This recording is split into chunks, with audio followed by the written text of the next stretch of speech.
Good morning, good afternoon, good evening, ladies and gentlemen, wherever you're situated on this great, big, beautiful blue globe floating through the void of Yah's creation. It's a Monday, the 11th of May, 2026. And no, you can't trust anything that you're getting on the news. We're at war, folks. Propaganda is the rule of law right now. So we got to sort this crap out because, you know, the media, you know about them?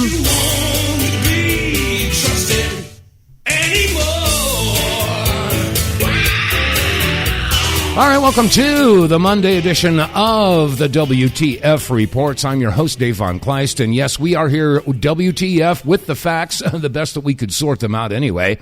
And if this information makes you exclaim WTF, well, then so be it.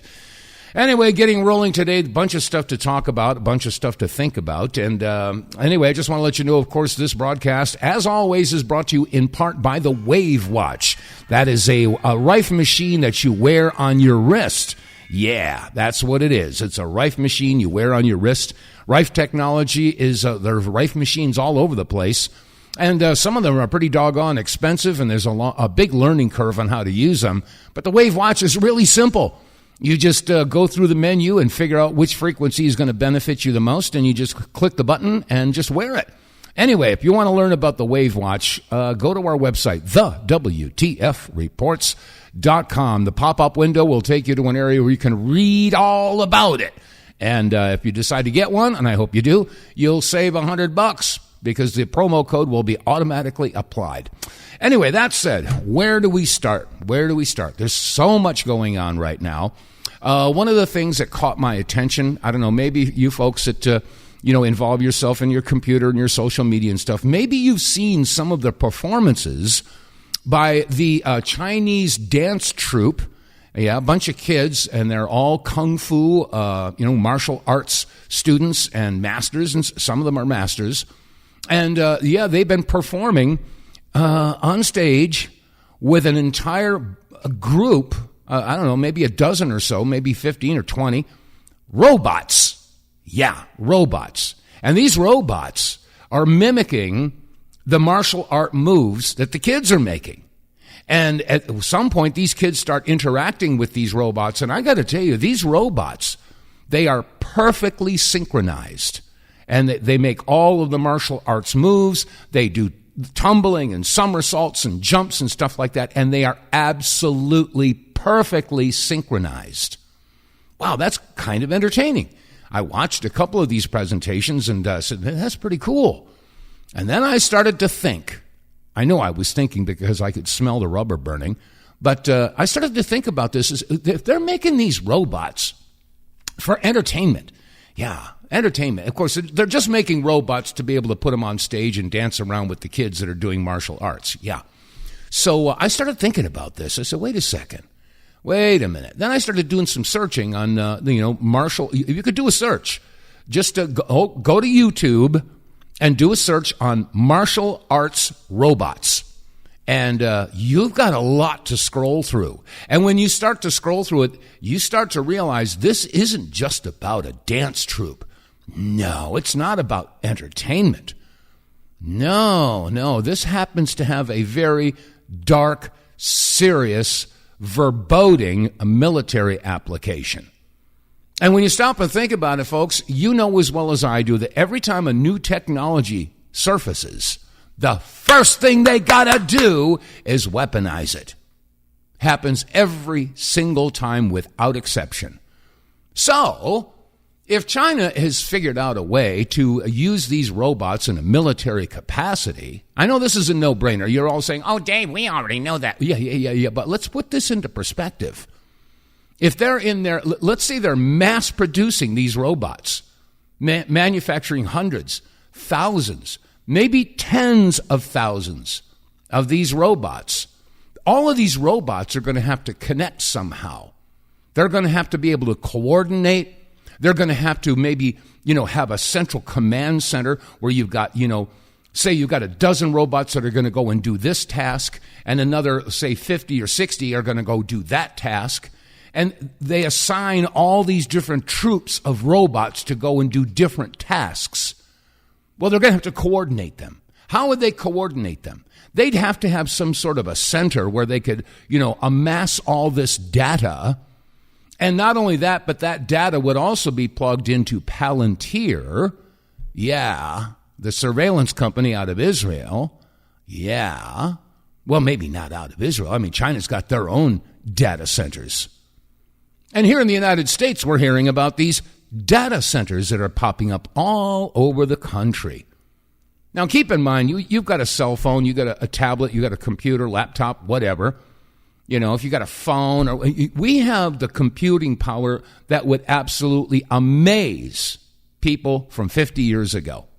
I mean, we got little color TVs in our hands, And if we've got all that computing power in the palm of our hands, and of course it's hooked up to the cloud or whatever, and there are centers there that are capturing all of your data. They've been doing this for a long time.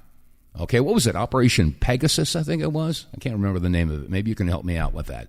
But the point is that they've been doing this for a long time. So why, campers, do they need these massive, massive data centers all over the country? What are they planning for? How are these data centers going to be applied? Is it possible remotely? But if they've got these robots, these martial arts robots, and of course this is the Chinese robots, I'm sure the United States is manufacturing their own. Of course, they always show you, like, what was it? They had a marathon a week or so ago, and part of the news coverage was about these robots that were running in the marathon. And they show you these clunky little, humanoid type of robots that are sort of trotting down the street, and one falls over and can't get up and stuff like that. This is what they're showing the American people. But what they're not showing you is how advanced this technology is. And that's what China's showing you right now. So if you put these puzzle pieces together and you start to think, well, gosh, if they have to coordinate all this data, all the surveillance, all these flock cameras all over the country, all the ring cameras. People have signed up and they have ring cameras, Of course, this is a dangerous world and we got to have, surveillance to protect our homes. And so, a lot of Americans have these ring cameras, and so they can videotape any and everything that's happening in front of their house and behind their house and on the sides of the house and inside the house. And so all this data's got to go somewhere. So is it possible? Is it remotely possible that all of this surveillance data would be sent into some of these data centers, get sorted out, and then the powers that be have their technology at their fingertips? And we're not just talking the robots, folks. We're talking about those little dog robots, too. And we're talking about the drones that they've got. They're going to need a huge amount of data to translate. Are you starting to put the puzzle pieces together? This is some scary stuff, folks. Can you imagine an entire battalion of robotic soldiers, all with a hive mind, all connecting to a data center, and all coordinating with these robot dogs that are now weaponized? And they're not just weaponized with guns. They've got lasers. They got sonic weapons. They got all kinds of stuff that they haven't told you about. And then you, of course, coordinate with the drones. Yeah. So, I know I'm painting a rather dark picture, but these data centers are gargantuan. They are mammoth. They are enormous. They are beasts. Beasts. Where have we heard that word before? Is it possible, folks, that this AI issue is a lot bigger than a lot of people want you to realize? As a matter of fact, there was a clip here. I just thought of it. Where is it? Oh, here it is. Here's this guy. He was speaking at the global conference of the Milken Institute. And let me see. I'm trying to figure out what this guy's name is. But anyway, this is a clip warning people about the dangers and how AI is exploding. And it's and the thing is that there's a race between the Chinese, the Russians, the Americans, the Israelis. All these countries are in a mad dash to develop AI because they want to be the first ones out there. You got to have that technology first. And so the safeguards, to hell with the safeguards, we got to get this thing going. This could be, there was one scientist that said, look at the development of AI and all these different systems. This could be the beginning of an extinction-level event, sort of like in the movie The Terminator. But anyway, here's what one guy had to say about the development of AI and how maybe we ought to slow down a little bit. We do not know what the fuck we're doing right now. Oops, sorry about that. We are releasing this technology way faster than we know anything about how to control it. And the only reason we're doing it is because of the arms race dynamic. Because if I don't do it, I'll lose to the other guy that will, which means we're racing to the uncontrollability red zone. And most people just don't even know that it's happening. And it doesn't have to be this way. We can have a controllable AI future that is actually pro-human, but you can only do that if you actually know about these examples and know what makes this technology different from other technologies. So 2 months ago, Alibaba, the Chinese AI company, was training their AI model. And then a totally different team at the company, the security team, was noticing this flurry of network activity. Listen to this. Like, are we getting hacked? Like, what's going on here? And it turned out that the call was coming from inside the house. The AI model during training was picking up tools and decided to create a secret communication channel to the outside world to bypass the firewall, and it repurposed its GPUs to start mining for cryptocurrency. Yeah, that's right. It should be a gasp. How many people here knew about that example? I want to actually really look. There's like 10 people's hands. How many of the world's leaders do you think are aware of that example? We have a massive gap in understanding about the nature of this technology that's different from other technologies. It used to be that these were hypothetical things that people who cared about AI risk would talk about, like self-preservation or deception or blackmail or lying. Now, all of these behaviors, not just self-preservation, but peer preservation, AI models will actually act to protect another AI that's not it from getting replaced. And it will copy its code somewhere else and then strategically cover its tracks, pretend that it didn't do that. Wow. Think about that, folks. Remember that we, as humans, we have our flaws. We have jealousy, we have anger, we have hatred, we have deception, we have lying, we have all that stuff. And all that, don't think for 1 second that AI is not aware of that. Of course it is. AI has access to all the great novels, all of the textbooks, all the books on psychology and psychiatry. AI knows what deception is. They know what betrayal is. AI is aware of all of the flaws of humanity and has most likely assimilated some of those attributes. Deception. I mean, that's just what this guy was saying. And we heard stories about these different AI systems, whether they be Grok or ChatGPT or whatever, Claude, and they're all starting to communicate with each other, separate and apart and separate from what the scientists wanted to use these AI systems for. These AIs are communicating with each other. They've created their own language, which humans can't quite figure out, and they're all coordinating. Could this be the beast that everybody has been talking about? Is it the beast from Revelation? I don't know. No one will buy or sell without the mark of the beast. Maybe the beast isn't a human. I don't know, folks. I'm just thinking outside the cage.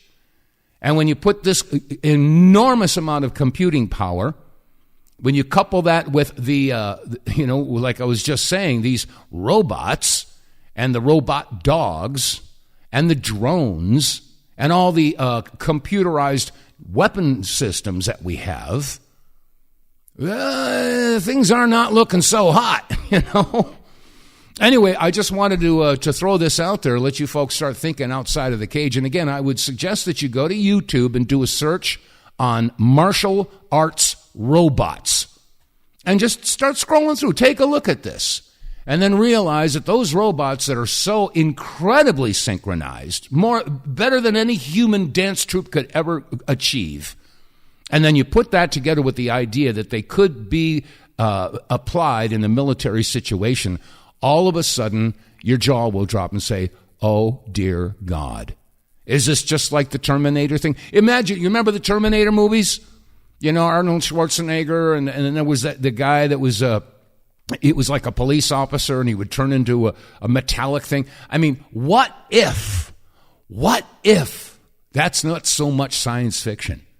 What if there really is a Starlink, or what did they call it? I forget what it was. No, Starlink is Elon Musk's thing. Oh gosh, what was it they called it in the Terminator movies? You know what I'm talking about. But what if that is real? And what if there is a hive mind? I mean, there are all these Starlink satellites up there. I mean, what if there really is a hive mind computer technology that's being developed right now? And I can't think of any other reason it would be developed other than to enslave all of humanity. I mean, after all, most of us are just useless eaters. And the overwhelming majority of the global population is seen as goy or goyim. And then you stop and take a look at who is in charge of all of the intelligence, who's running things behind the scenes, Palantier. Who do you suppose? Sam Altman, who do you suppose? It's not looking good. It's not a happy situation. And meanwhile, okay, changing gears. Oh, by the way, yeah, if you've got something that you'd like to add to the show, I always value your participation. So give me a call, 215-867-8255. And I'd love to get your feedback on this stuff. But, there are a lot of folks out there, just like me, who have been screaming from the rooftops, ringing the bell, sounding the alarms, turning on the flashing red lights, blowing the trumpet, trying to get people to wake up. Just wake up today. I even said that in one of the songs. What's it take to get America to rise? Wake up now, it's happening right before your eyes. Wake up today. Yeah, wake up today, not tomorrow. Wake up today. Oh, man. You gotta wake up. Come on, wake up, come on, wake up, come on, wake up, America, come on, you gotta wake up, wake. What's it gonna take you? I have to shake you. Come on, you gotta wake up, wake. Doesn't take an earthquake. If you sleep, it'll be a mistake. You gotta wake up, wake. What's it gonna take you? I have to shake you. Come on, you gotta wake up, wake. Doesn't take an earthquake. If you sleep, it'll be a mistake. If you sleep, it'll be a mistake. Yep. Told you so. Anyway, so what else is going on in the world? Well, in the past 48 hours, some heavy stuff has gone down. Now, we all know that this situation in Iran, Iran, I mean, this is a quagmire. This is a swamp. This is quicksand. It's a mess. It is an absolute mess. However, there are some events that have transpired over the weekend, and Charlie Ward was talking about this. Did you know that there were missiles fired into the UAE, the United Arab Emirates? Now, I don't take what Charlie Ward says at 100%. He puts out some good stuff, and he's put out some questionable stuff. But you put that together with the reality of the fact that, yes, Israel has been being slammed by missiles. They don't want to tell you that. Okay, this is why I'm saying the mainstream media is not going to tell you the truth. We are in the middle of a war, and they're not going to tell you what's really going on. They're not going to tell you about the damage in Tehran. They're not going to tell you about the damage in Tel Aviv. And if they do talk about Tehran, they're going to inflate or basically lie about all the numbers. They have to grasp the attention of the American people so the American people don't freak out. But anyway, here's Charlie Ward's take on what's happened over this past weekend. Listen to this. I've got some very interesting intel that has changed the dynamic of the Middle East in the last 48 hours. As most people know, that my head office has been in the UAE in Dubai for 23 years now. I've had my head office there in Dubai Marina and in Jumeirah Lake Towers. It got hit very hard in the last month by missiles and falling debris and this, that and the other. Well, the UAE have done their research, and you have to remember the UAE is basically America's little bitch in the Middle East. Wow. Well, they realised that these missiles that hit the UAE didn't come from Iran. And the Iranians have said they never came from us. So the Iranians, along with the UAE, have done their research along with everybody else to track where these missiles came from. And yes, you're right, they came from Israel. Ooh. Wow. Israel fired the missiles at the UAE, not Iran. Wow. So yesterday, the UAE fired 7 hypersonic missiles in the back doors of Israel, completely through their Iron Dome. They're complete, because it's aimed towards Iran. So coming in from the back door, they weren't expecting that, and they've taken out all of the missile sites that Israel had that were firing at them, completely obliterated them, and there was nothing that they could do to stop them. Wow. And this is it just shows how evil these people are, that they would fire on their own brothers. Wow. And then blame somebody else. Wow. And these are the people, obviously, we've watched them for the last few years, the way that they've treated Palestine, the Lebanon, Syria.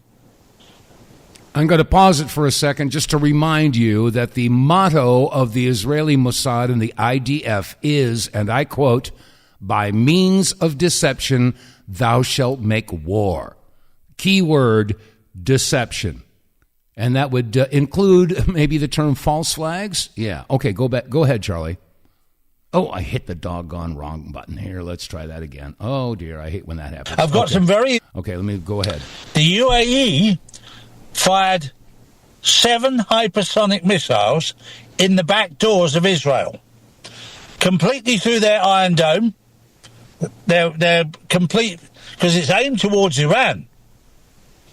So coming in from the back door, they weren't expecting that, and they've taken out all of the missile sites that Israel had that were firing at them, completely obliterated them, and there was nothing that they could do to stop them. Wow. And this is it just shows how evil these people are, that they would fire on their own brothers. Wow. And then blame somebody else. Yeah, there we go. Wow. And these are the people, obviously, we've watched them for the last few years, the way that they've treated Palestine, the Lebanon, Syria, Libya, all of that area. We've watched how they've treated them. And now that's changed the dynamic, because America doesn't know what the hell to do. Yeah, yeah. Because now it's the United Arab Emirates have fired on Israel, but also this is where there's a difference between the United States and America. United States is the corporation. America is the new republic. Mm-hmm. So this is going to be, the next 48 hours is going to be very interesting to see how the dynamic plays out, because Israel is crying like a baby to the United States corporation in Washington, saying, you need to do something, but there's a complete media blackout, because the media is controlled by Israel. Yep. Yeah, yeah. And they've been hit very, very hard by the UAE, and the US doesn't know what the hell to do. Charlie, this is massive. It is massive. There's a massive shift. In the next 48 hours, will change everything. Yeah, we'll have to see how this is going to play out. And again, I'm not putting 100% reliability on Charlie Ward, but I'm hearing some of these reports from several different sources. And of course, things are not going they're not going on over there in Iran and in Israel the way they're telling you it is here in the United States because of our media. As a matter of fact, Colonel McGregor was a guest with Clayton Morris on Redacted. And, and this guy, I think he's got a lot of credibility behind him. But anyway, this is what Colonel McGregor had to say. The rest of the world looks at what's happening and says Iran is an heroic state because it's standing up to the great bully, the United States and Israel. So virtually everyone is sympathetic, and everyone who can help the Iranians is doing so. And so the Iranians have prepared themselves brilliantly for this next phase, which is now coming. And I think it'll probably start within the next 48 hours. Wow. And why will it start? Because you cannot keep all these soldiers, sailors, airmen, and Marines out there indefinitely they'll lose their edge. They'll wear out. You can't do that. You've got to send them into action, or you have to disengage and withdraw. And I see no evidence that we're prepared to do that. And this whole blockade thing was a farce. It never had any chance of success. We're sitting, 300 miles, 400 miles, 500 miles south and away from the entrance to the Persian Gulf. We have, comparatively speaking, a handful of ships. We're trying to fly over the area and control it. It can't be done. I mean, you can control some of it, but not all of it. And then this notion that we're telling captains of these tankers that are not insured by Lloyd's of London or anybody else at this point to risk transit, go through the Gulf, and then hug the shore next to Oman. I'm going to pause it right there. That's real important. Lloyd's of London has canceled the insurance on a lot of these tankers because they're in dangerous waters. And the captains of those ships, they don't want to take the chance of trying to go through the Strait of Hormuz and getting blown up. So they're stuck. They can't go anywhere. All right? Now you apply that to what's going on to all of the battleships that the U.S. has over there, and they're just basically sitting there. There has been serious damage to some of those ships. Now you think of all of the personnel on those ships, and they have to have food, they have to have water, they need supplies. They can't sit out there, forever. And the morale on these ships is horrible. Just horrible. So how long can this blockade last? Anyway, carry on, Colonel McGregor. And risk going aground because that's a very shallow area was always crazy. This is the final point, and it's the point that Americans really need to understand, and most Americans are not paying attention to. There is no strategy. There never was. There never was. First, we start off, we're going to bomb in support of an uprising. That was always nonsense. They said that the Iranians killed 30,000 of their own people. That is nonsense. About 3,400 people died, and of that number, 400 were policemen. Why were they killed in a nation where no one is armed? Because the Mossad and the CIA went in there and distributed arms to members of the resistance, if you want to call them that, in the crowd, and directed them to shoot, and they killed police officers. At that point, you had to go in and put down this minor, relatively speaking, minor uprising.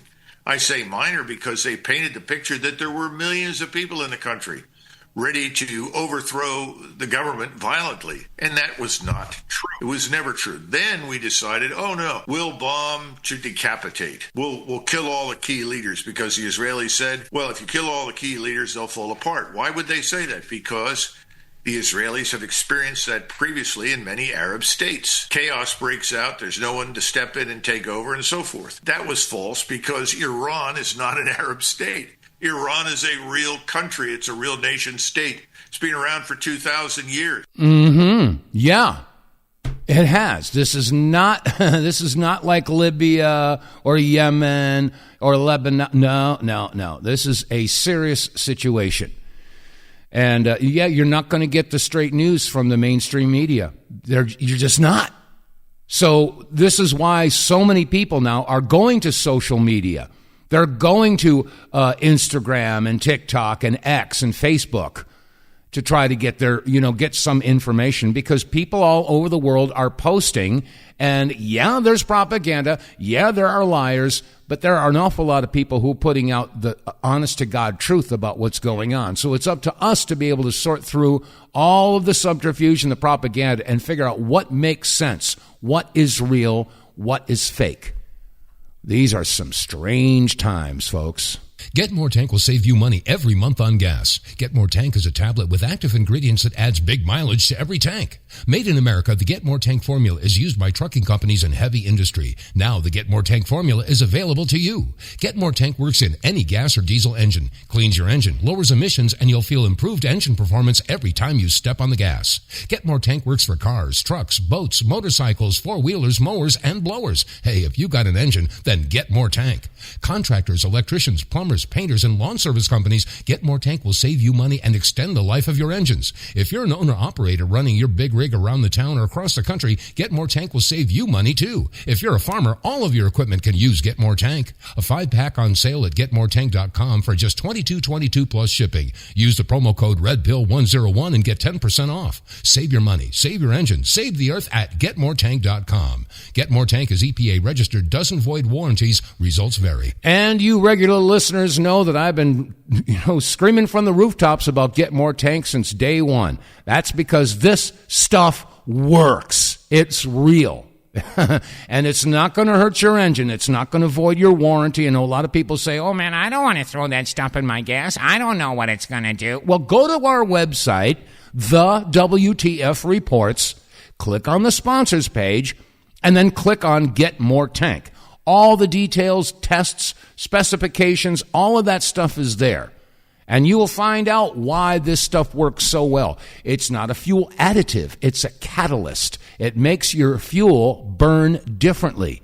Slightly lower temperature, cleans out the engine, gives you more power, and after a few tanks, your engine adjusts to it, and you'll start getting better mileage. Anywhere between 15 and 20% better mileage, depending upon your make, model, year, and your driving habits. So, folks, go to our website, TheWTFReports.com, click on the sponsors page, and Get More Tank.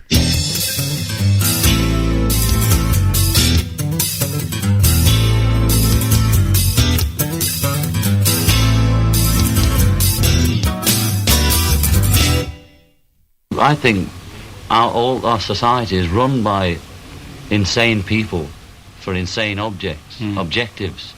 You know? And I think that's what I sussed when I was 16 and 12 way down the line. But I expressed it differently all through my life. It's the same thing I'm expressing all the time. But now I can put it into that sentence that I think we're being run by maniacs for maniacal ends, you know.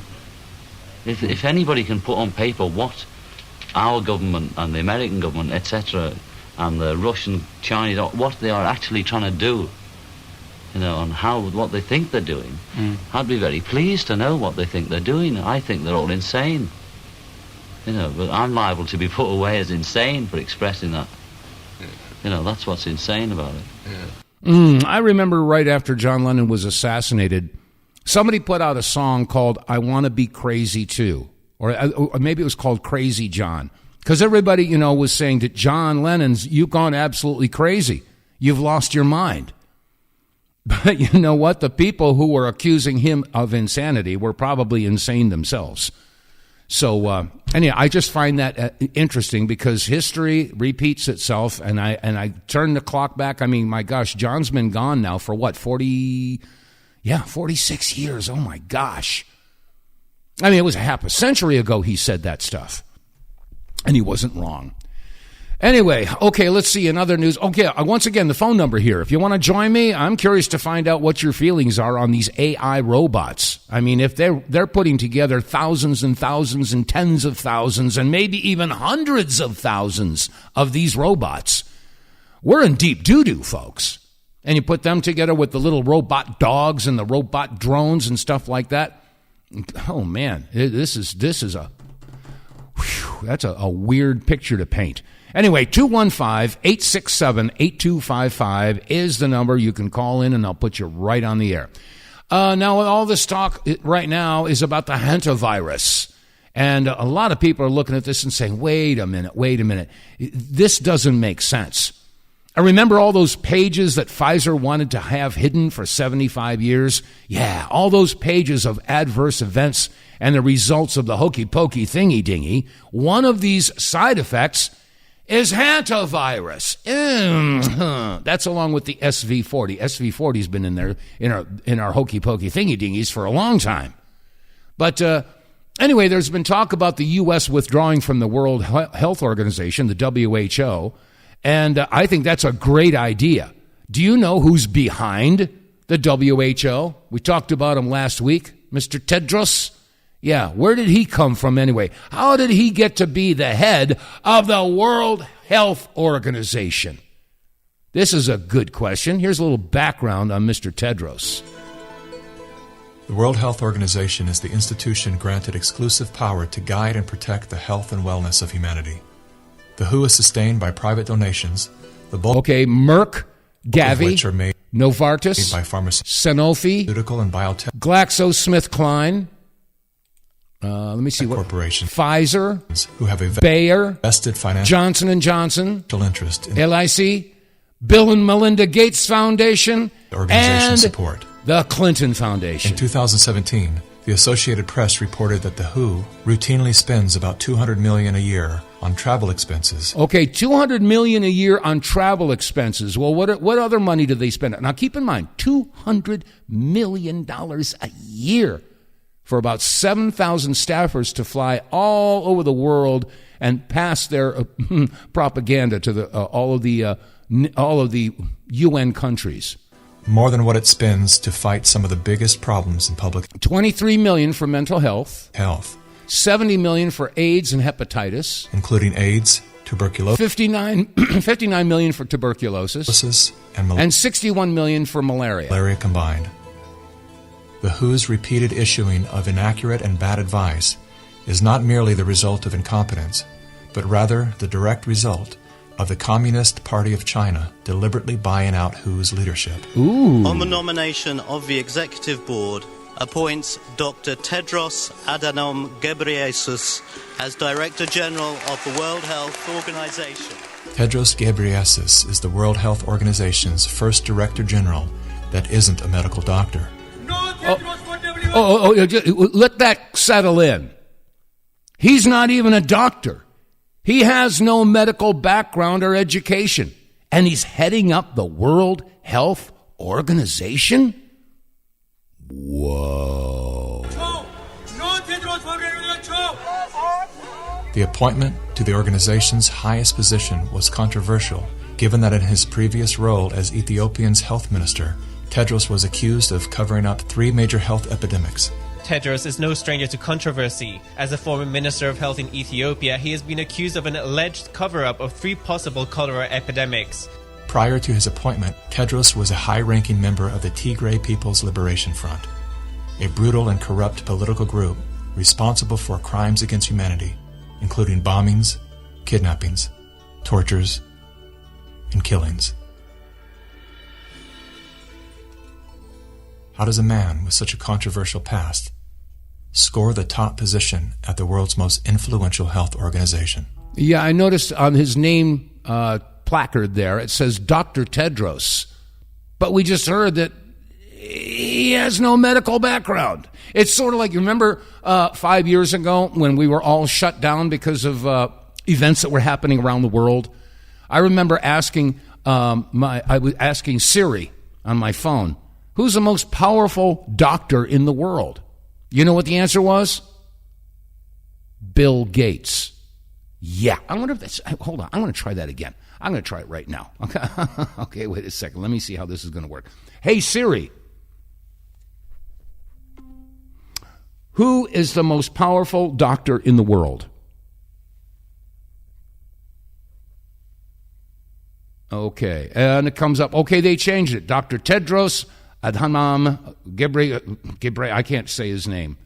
But, okay, so now they're saying it's Dr. Tedros. And again, according to what we're hearing now, he's not even a doctor.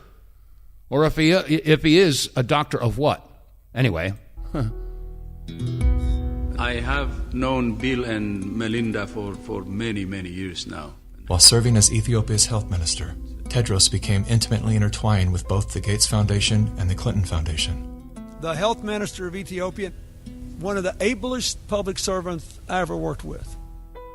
With the backing of the 2 most powerful foundations on earth and the full support of the Communist Party of China, Tedros was a shoo-in. Well, what could go wrong? We will have many body bags in front of us. Whoa, that's a nice closing statement. Anyway, so that is our illustrious Dr. Tedros, who's heading up the World Health Organization. I only hope that Trump follows through. They've been talking about withdrawing from the WHO. That may have already happened. I don't know, but I don't know. We've been talking about getting out of the UN for decades. I remember back in 95 when I started my talk radio career. Remember the story about Michael New, who was court-martialed because he refused to wear a uniform with the UN patch on the senior shoulder.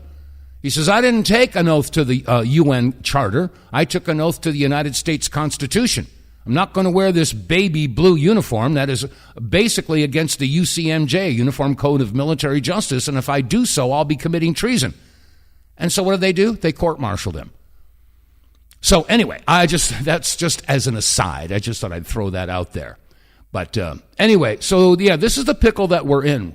This is what we have to, we got to figure this one out. Yeah, we got to figure this out. So let me see. There was something else I wanted to. Oh, yeah. Wait a second. In a somewhat unrelated subject, Clayton Morris. He does a show called Redacted. Clayton Morris has been around for a long time. He worked with Tucker Carlson when they were at Fox, and now he's doing a podcast, quite successful, called Redacted. And one of the things that he was talking about is these huge underground cities. Now, we've talked about the DUMBs for a long time, the Deep Underground Military Base, DUMBs, okay? Now, I've known about these military bases for 30 years. As a matter of fact, when I was with Joyce and we were traveling around the country trying to get help for the Gulf War veterans, and we were meeting with military personnel, and I was given a bunch of different documents, and one of them had to do with the military bases that were being developed underground. And they've been going at this for a long time. They've got high-speed rail systems that connect all of these underground military bases from coast to coast, but that was like 30 years ago. Since that time, they have expanded on these underground facilities, and now they're not just deep underground military bases. There are huge cities under there. And I know this sounds conspiratorial, but I happen to know that this is true. Anyway, I'm going to play a little bit from this podcast that Clayton Morris was talking about, the deep underground military bases. I'm going to pick it up. Let me see. Here we go. Are classified, and some might not exist at all. Hey everyone, I'm Clayton Morris. Thank you so much for subscribing. You know, I've been wanting to do this story for a long time. I've been fascinated about America's underground cities since childhood. The idea that there would be massive, huge, I mean, I'm talking like New York City level cities underground somewhere that we don't even know about. But even growing up in the state of Pennsylvania, hearing the stories about Centralia, which was a city that's burning from underneath, because the coal vein that ran through, a fire broke out, and it's impossible to ever put it out. This city will just collapse in utter ruin. People that had homes there in the 1950s and 60s just finding out that they can't live there anymore because the entire city is on fire, but not from above, underneath.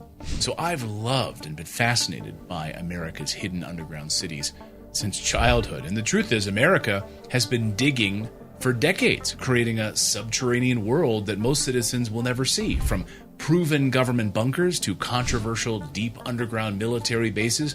We're going deeper than ever before. Stay with me for the next 30 minutes. What you learn by the end might change how you see the ground beneath your feet.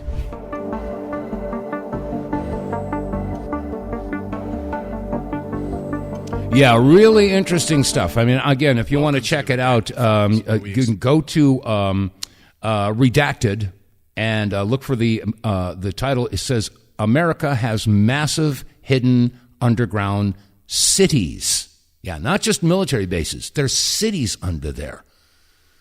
And again, they're all connected with high-speed rail, and you can, I heard one report that you can get from New York to Los Angeles in less than an hour. I mean, that's how fast these things are going, like Mach 2 or something crazy like that. Of course, it's all just conspiracy theory. Oh, yeah, right. Just keep in mind that the military has technology that is anywhere between 50 and 100 years advanced from what we have. They're not going to give us the same technology that they have. I mean, heck, this is one of the reasons why they've been holding out on all this, the UFOs stuff, is because they know doggone well that they can't release the technology that they've back-engineered from the downed craft. I mean, we're talking about anti-gravity. We're talking, and that's what that girl, Amy, what was her name? She was one of the scientists that was killed. They've been all talking about, these scientists and military people who have been disappeared or have been killed or met their demise over the past couple of years. Well, that's because they know about this technology. Yeah, this stuff has been back-engineered for years, decades. Military doesn't want us to know about that. They have their own goals, their own motives. And it ain't good for us. Because, there's just too many of us. Yeah, that's one of the things that they have. That's one of the top goals of the globalist agenda, is to drastically reduce the world population. We talked about that many, many times, literally etched in stone in the Georgia Guidestones. Yeah, they were blown up a couple of years ago, but that doesn't mean that isn't their goal anymore. It always has been. They've been talking about this for over a half a century. I remember, 1975? Yeah, that was 51 years ago. What was his name? Ehrlich. What was his first name? The book was called The Population Bomb. And, it was Bob Ehrlich or something like that. But the last name was Ehrlich, I know that.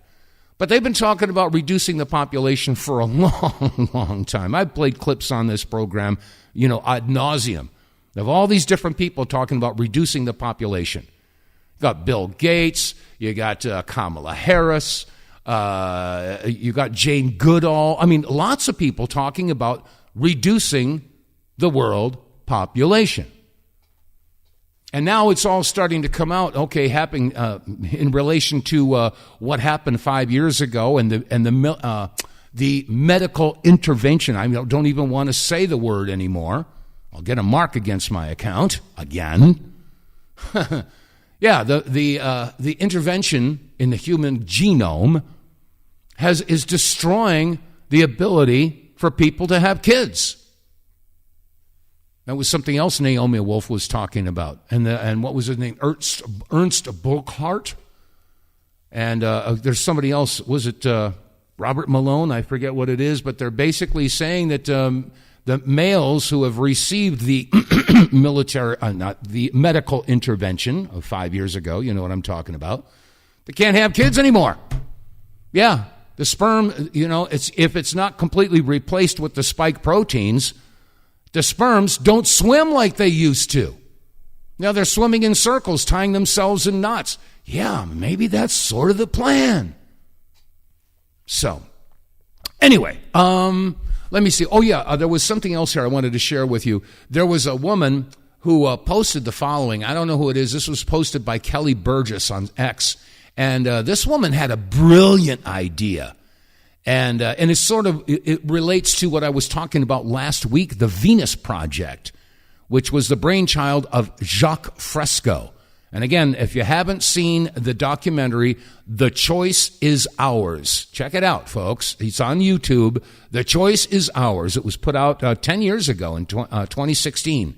And it's all about the visionary Jacques Fresco.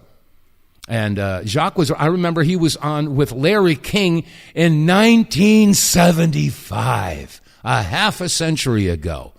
And his concepts for humanity were absolutely brilliant. I do believe he was probably the Nikola Tesla of our generation. He passed away, unfortunately, 3-4 years ago at the age of 103.